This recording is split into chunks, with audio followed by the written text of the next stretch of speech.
हर हर महादेव दोस्तों, कैसे हैं आप। स्वागत है आपका अपने चैनल वैदिक ट्री में। दोस्तों, आज हम इस वीडियो में बात करेंगे शिव जी महाराज की, भोलेनाथ की। जी हाँ, अपने भोलेनाथ की। देवों के देव महादेव एक ऐसे देवता हैं जो अपने भक्तों से बहुत ही जल्दी प्रसन्न हो जाते हैं। ये एक ऐसे देवता हैं जो सिर्फ और सिर्फ एक लोटा जल और कुछ बेल पत्रों से अपने भक्तों से प्रसन्न होकर उनकी मनोकामना पूर्ण कर देते हैं। तभी तो इन्हें भोलेनाथ कहा गया है। तो दोस्तों, आज की इस वीडियो में हम बात करेंगे कि अपने भोलेनाथ को प्रसन्न करने के लिए हम क्या क्या उपाय कर सकते हैं, और ये भी बात करेंगे कि हम किस तरह से शिवलिंग पर जल चढ़ाएं, कौन कौन से नियमों का पालन करें कि हमारे शिवजी महाराज हम पर प्रसन्न होकर हमारी मनोकामना शीघ्र ही पूर्ण करें। दोस्तों, अगर आपको ये वीडियो पसंद आता है तो आप इसे लाइक और शेयर अवश्य कीजिएगा, क्योंकि कहते हैं ज्ञान का दान सबसे बड़ा दान। जी हाँ, जो भी इस वीडियो में ज्ञानवर्धक बातें बताई गई हैं, आप इसको जितना ज़्यादा शेयर करेंगे आपको उतना ही पुण्य प्राप्त होगा।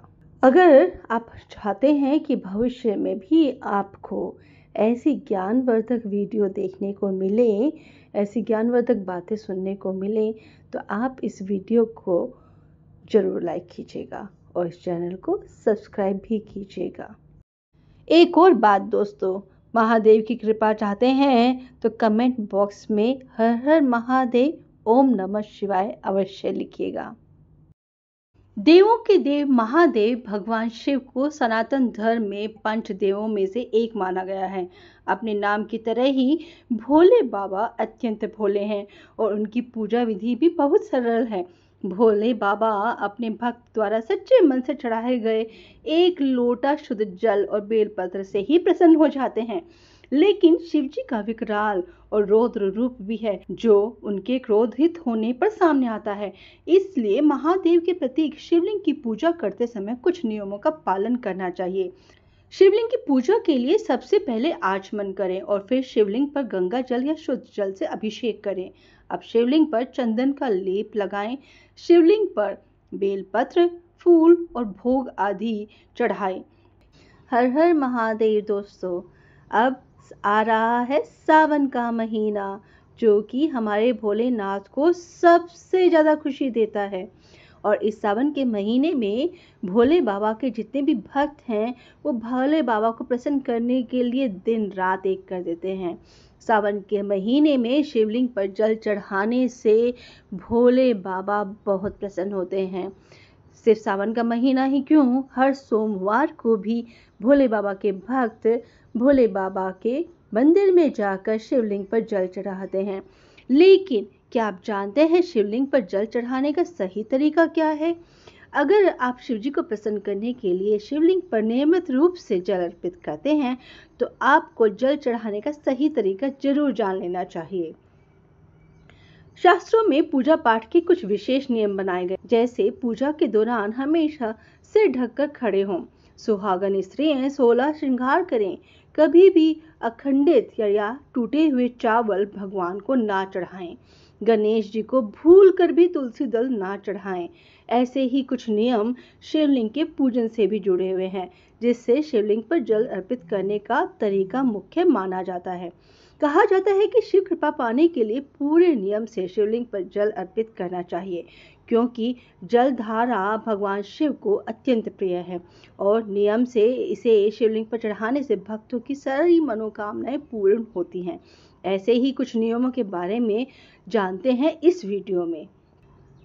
सबसे पहला नियम है कि हमेशा जब भी शिवलिंग पर जल चढ़ाएं, आपको ध्यान में रखना है कि कभी भी पूर्व दिशा की ओर मुंह करके जल ना चढ़ाएं। पूर्व दिशा को भगवान शिव का मुख्य प्रवेश द्वार माना जाता है और इस दिशा की ओर मुख करने से शिव के द्वार में अवरोध होता है और वो रुष्ट हो जाते हैं।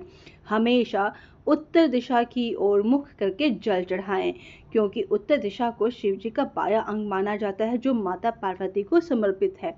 इस दिशा की ओर मुंह करके जल अर्पित करने से भगवान शिव और माता पार्वती दोनों की कृपा दृष्टि प्राप्त होती है। अब जानते हैं कौन से पात्र से अर्पित करें जल। शिवलिंग पर जल अर्पित करते समय सबसे ज्यादा ध्यान में रखने वाली बात यह है कि आप किस पात्र से जल अर्पित करते हैं। जल चढ़ाने के लिए सबसे अच्छे पात्र तांबे, चांदी और कांसे के माने जाते हैं। भूल कर भी स्टील के पात्र से शिवलिंग पर जल नहीं चढ़ाना चाहिए, इससे शिवजी रुष्ट हो जाते हैं। जल अर्पण करने के लिए सर्वोत्तम पात्र तांबे का है, इसलिए इसी पात्र से जल चढ़ाना उत्तम है। लेकिन भूल कर भी तांबे के पात्र से शिव जी को दूध न चढ़ाएं, क्योंकि तांबे में दूध विष के समान बन जाता है। कभी भी शिवलिंग पर तेजी से जल नहीं चढ़ाना चाहिए। शास्त्रों में भी बताया गया है कि शिव जी को जल धारा अत्यंत प्रिय है, इसलिए जल चढ़ाते समय ध्यान रखें कि जल के पात्र से धार बनाते हुए धीरे से जल अर्पित करें। पतली जलधार शिवलिंग पर चढ़ाने से भगवान शिव की विशेष कृपा प्राप्त होती है। हमेशा शिवलिंग पर जल अर्पित करते समय ध्यान रखें कि बैठकर ही जल अर्पित करें। यहाँ तक कि रुद्र अभिषेक करते समय भी खड़े नहीं होना चाहिए। पुराणों के अनुसार खड़े होकर शिवलिंग पर जल चढ़ाने से यह शिव जी को समर्पित नहीं होता और इसका पुण्य प्राप्त नहीं होता। और आपने भी देखा होगा कि कभी भी जब आप खड़े होकर जल अर्पित करते हैं तो वो जल की धाराएं आपके पैरों पर पड़ती है, यानी कि शिवजी पर चढ़ा हुआ जल आपके पैरों पर आता है, जो कि भूल कर भी नहीं करना चाहिए। इसीलिए हमेशा बैठकर शिवलिंग पर जल चढ़ाना चाहिए, ताकि जो जल की धाराएं हैं वो अगर पड़े भी तो आपके मस्तक पर पड़े और आपको शिवजी भगवान का आशीर्वाद प्राप्त होए। कभी भी शिवलिंग पर शंख से जल नहीं चढ़ाना चाहिए, ऐसा करने से शिव कृपा प्राप्त नहीं होती। शिव पुराण के अनुसार शिवजी ने शंखचूड़ नाम के दैत्य का वध किया था। ऐसा माना जाता है कि शंख उसी दैत्य की हड्डियों से बने होते हैं, इसलिए शिवलिंग पर शंख से जल नहीं चढ़ाना चाहिए। कभी भी शिवलिंग पर जल चढ़ाते हुए जल के पात्र में कोई अन्य सामग्री ना मिलाए। कोई भी सामग्री जैसे पुष्प, अक्षत या रोली जल में मिलाने से उसकी पवित्रता खत्म हो जाती है। इसीलिए भगवान शिव की कृपा दृष्टि पाने के लिए हमेशा जल को अकेले ही चढ़ाना चाहिए। शिवलिंग पर जल हमेशा दाएं हाथ से ही चढ़ाएं और बाएं हाथ को दाएं हाथ से स्पर्श करें। जल चढ़ाते वक्त जल की धारा पतली बहकर आए, इसीलिए धीरे धीरे भगवान को जल चढ़ाना चाहिए। जल चढ़ाते समय आप मन ही मन और जोर से उच्चारण करके भी ओम नमः शिवाय मंत्र का जाप करते रहना चाहिए। ओम नमः शिवाय के साथ साथ आप एक और मंत्र का जाप कर सकते हैं, और वो मंत्र है ओम त्र्यंबकम यजामहे सुगंधिम पुष्टिवर्धनम उर्वारुकम बंधनात् मृत्युर्मुक्षीमामृतात्। इस मंत्र का अर्थ है हम त्रिनेत्र को पूजते हैं जो सुगंधित है, हमारा पोषण करते हैं।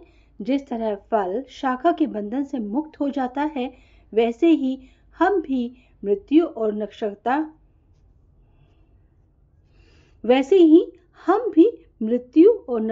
से मुक्त हो जाएं।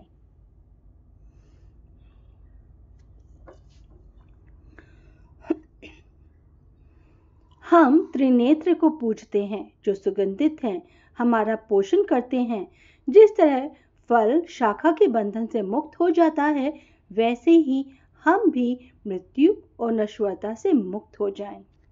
यदि आप शिवलिंग पर जल अर्पित करते हैं तो आपको समय का भी विशेष ध्यान रखना चाहिए।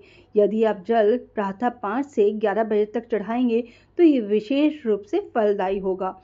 कभी भी शाम के समय शिवलिंग पर जल नहीं चढ़ाएं। शिवलिंग पर चढ़ाए गए जल को चरणामृत के समान ही पिया जा सकता है। शिव पुराण की विशेष संहिता के 22वें अध्याय के 18वां श्लोक में यह बताया गया है कि जो जल शिवलिंग पर चढ़ाया जाता है उसे 3 बार थोड़ा थोड़ा पिया जाए। इससे कई तरह के रोगों से मुक्ति मिल सकती है। और भी कई तरह के फायदे शिवलिंग पर चढ़ाए गए जल को पीने से होते हैं। शिवजी की पूजा करते समय शिवलिंग पर बेर, आम, केला, निबोली, बद्री बेर और धतूरे का फल आदि जैसे कई तरह के फल चढ़ाए जाते हैं, लेकिन भूल कर भी शिवलिंग पर नारियल नहीं चढ़ाना चाहिए। ना ही नारियल के पानी से शिवलिंग का अभिषेक करना चाहिए। इसका कारण यह है कि नारियल को श्रीफल भी कहा जाता है और इसे माता लक्ष्मी का स्वरूप माना जाता है, और माता लक्ष्मी भगवान विष्णु की अर्धांगिनी है। इसीलिए कभी भी शिवलिंग पर नारियल या श्रीफल नहीं चढ़ाना चाहिए। इससे भगवान शिव प्रसन्न नहीं अपितु क्रोधित होते हैं। माना जाता है कि केवड़ा और चंपा के फूलों को भगवान शिव ने श्राप दिया था, इसलिए आपको कभी भी उन्हें ये फूल नहीं चढ़ाने चाहिए। शिव जी को अर्पित की गई कोई भी चीज निर्माल्य मानी जाती है, इसलिए उपभोग के लिए अयोग्य है। दोस्तों, अगर किसी व्यक्ति की शादी में बाधाएं आ रही हैं तो शिवलिंग पर केसर मिलाकर दूध चढ़ाएं। माता पार्वती की भी पूजा करें। मछलियों को आटे की गोलियां खिलाएं और इस दौरान ओम नमः शिवाय मंत्र का जाप करें। ये उपाय सोमवार से शुरू करें और इसके बाद रोज करें। इससे बुरा समय दूर हो सकता है। 21 बेलपत्र लें और चंदन से ओम नमः शिवाय लिखकर शिवलिंग पर चढ़ाएं। इससे शिव जी की कृपा मिलती है। शिव जी की वाहन नंदी यानी बैल को हरा चारा खिलाएं। इससे जीवन में सुख समृद्धि बढ़ती है और परेशानियां खत्म होती है।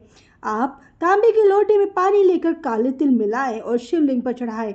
ओम नमः शिवाय मंत्र का जाप करें। इससे शनि के दोष दूर होते हैं। घर में पारस शिवलिंग लेकर आए और रोज इस शिवलिंग की पूजा करें। इससे आपकी आमदनी बढ़ाने के योग बनते हैं। आटे से 11 शिवलिंग बनाएं। 11 बार इनका जल अभिषेक करें। इस उपाय से संतान प्राप्ति के योग बनते हैं। शिवलिंग पर शुद्ध घी चढ़ाएं, फिर जल चढ़ाएं। इससे संतान संबंधी सब परेशानियों से दूर हो सकती हैं। भगवान शिव का अभिषेक करें।